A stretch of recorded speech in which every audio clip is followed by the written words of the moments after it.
Hello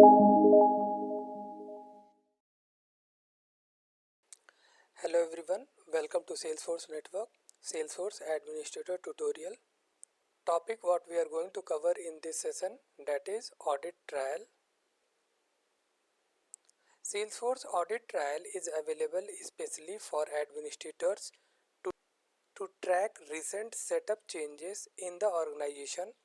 Setup Audit Trail feature is available only for the user and admins who have view setup and configuration permissions. We can download our organization's setup audit trail for the last 6 months. Navigation of View Setup Audit Trail, Setup, Settings, Security, View Setup Audit Trail. So to see the navigation, just log into our Salesforce account.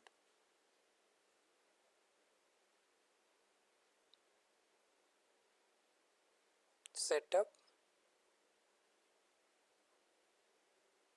Settings, Security, View Setup Audit Trail.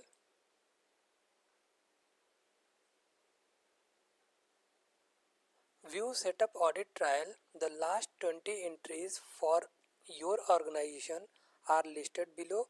You can download your organization's setup audit trail for the last 6 months in excel.csv file. So here we are seeing the details what we had did right now. So date, which user had did this modification, source, namespace, prefix, action, section, dedicated user. So all the information we are seeing over here in View Setup Audit Trail. Thank you, and if you guys found this video helpful, please do like, subscribe and also leave a comment down below.